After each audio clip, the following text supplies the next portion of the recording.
And now it is truly my pleasure, once again, for us to hear about one of our heroes.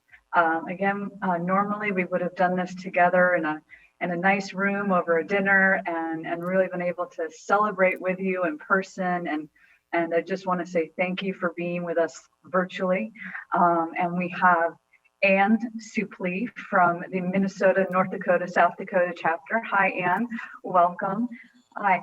And Anne, I'm going to turn the microphone over to you to tell us about one of this year's ALS heroes. Thanks, Kalanit. To say that Gae Skager has been a beacon of hope in the ALS community is a significant understatement. Since her diagnosis in 2003, Gae has made it her mission to educate others, raise awareness, and fund research for ALS.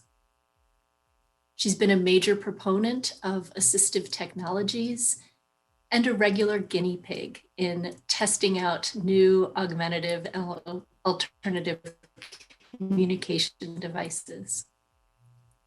She regularly presents to medical students at the University of Minnesota. And in 2010, Gae received a Minnesota Star Award for excellence in use of assistive technology, educating younger nurses, respiratory therapists, speech language pathologists, and social workers has been a decades-long pursuit for Gae.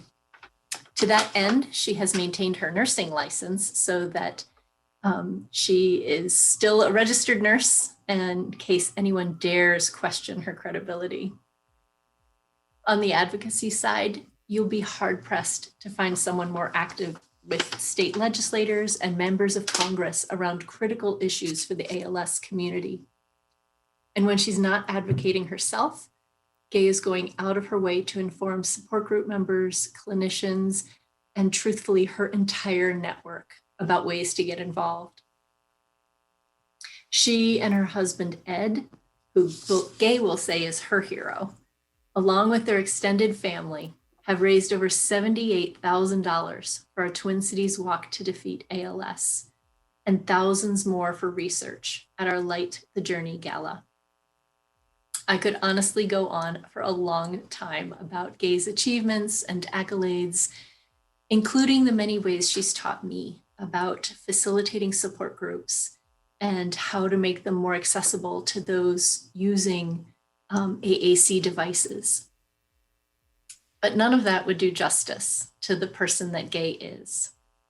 Everyone that knows her describes her as warm and full of heart, and both of these qualities really shine through in everything that she does.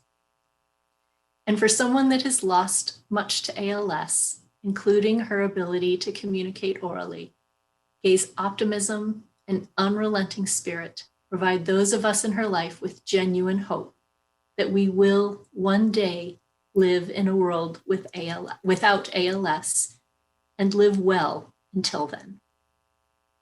It is my pleasure to introduce someone I've known and respected for many years and a person who truly embodies the meaning of the word hero.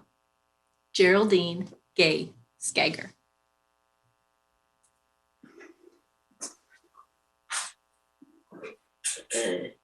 Hey.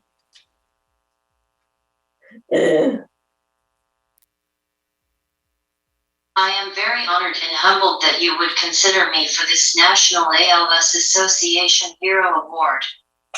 Thank you to Marianne Kuhn, Anne Supplee, Lisa Kronk, Jennifer Mayuri, Mike Stevenson, and Jennifer Jelly from the Minnesota, North Dakota, South Dakota chapter of the ALS Association for your nomination. We truly appreciate all of the support and care services offered by our exceptional local ALS Association. Thank you to my neurologist, Dr. David Walk at the University of Minnesota ALS Clinic, and Dr. John Day, my first neurologist at the ALS Clinic when my diagnosis was confirmed with this neuromuscular illness, commonly known as Lou Gehrig's disease, 18 years ago this February.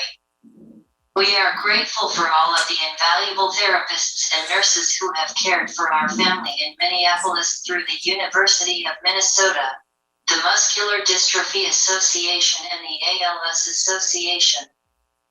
My husband, Edward, is my primary caregiver, and he is the real hero.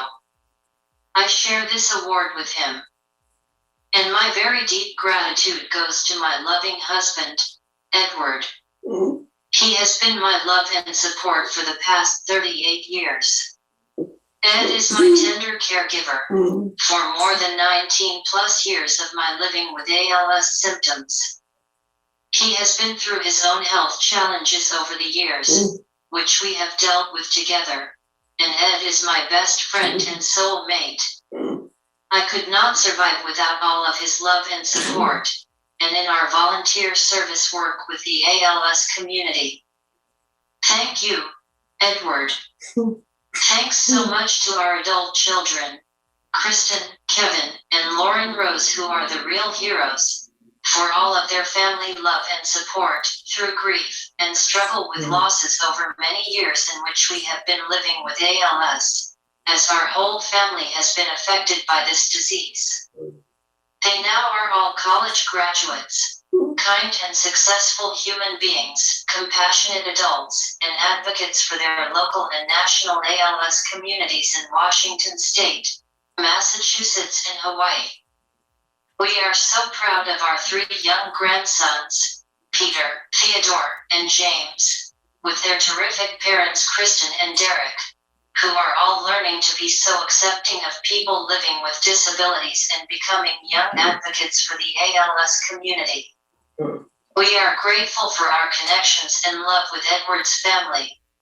Both his parents have passed away several years ago, but we feel their spiritual presence with us now.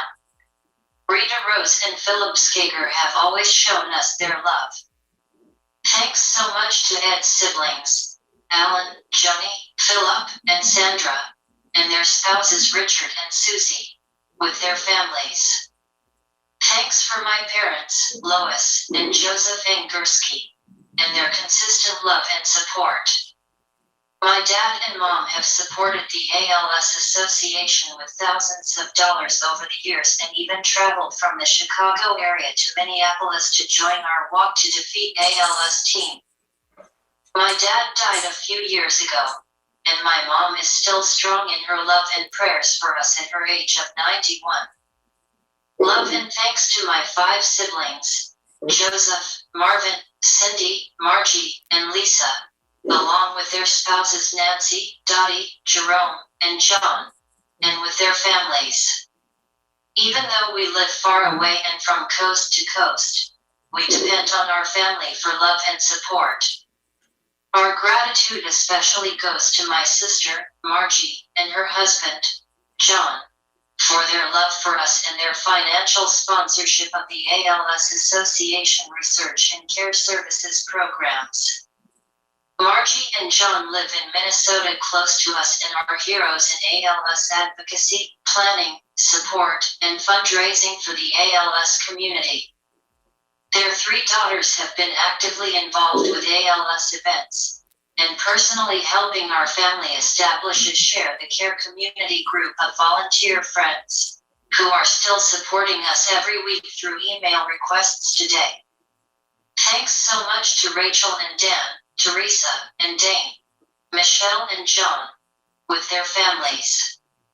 Thank you to our family and friends attending here and supporting us today on this Zoom presentation, and those who support us from our neighborhood, schools, workplaces, home health caregivers, our Catholic parish, and our Benedictine monastics, and various prayer communities.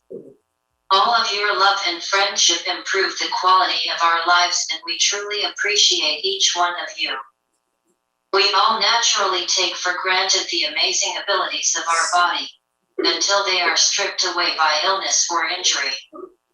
I continue to experience the slow adverse progress of changes in my body, and we are adapting to my losses of abilities.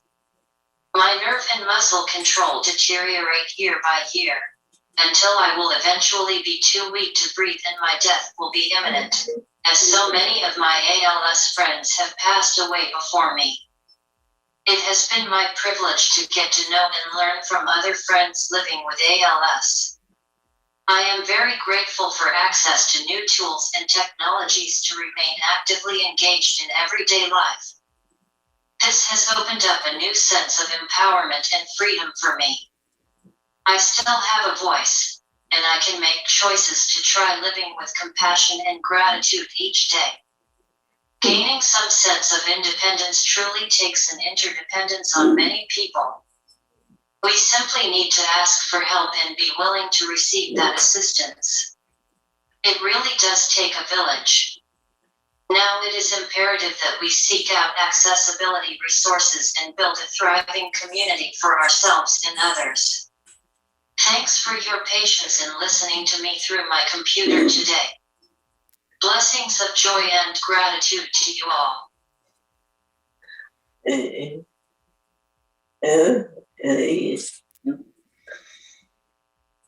We so appreciate the award and all of the help and assistance and everything that the association's done for us over the years. It's just been amazing.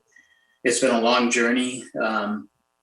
We are eternally grateful for all the help and of friends, family, and without them, we would have been hard pressed to make it this far. So thanks again. Well, thank you both. And Gae, we weren't tolerating anything. I think all of us were very much enjoying what you had to say. So thank you for sharing that with us. And Ed, thank you for, I can only glean what everything you've done, not only for your lovely wife, but I would guess probably for your family too. You sounds like you have a big, beautiful family, and what a blessing I'm sure you all feel that is. So thank you for sharing your journey with us and everything that you do, all the support and work you've done with the chapter as well. I think probably the feeling is mutual as you go forward. So, these moments, I think for all of us who work at the association, volunteer with the association, this is what it's all about. We're here for you, and we appreciate you. And boy, if your mom is 91 years old, I think you got a long time left here working with us. So I'm looking forward to it. And thank you so much for a beautiful introduction. And I'm not sure who put the nomination in, but well done, very well done. So with that, I think we're going to wrap our heroes portion. You all certainly can feel free to stay and hang out with us as we close our program here.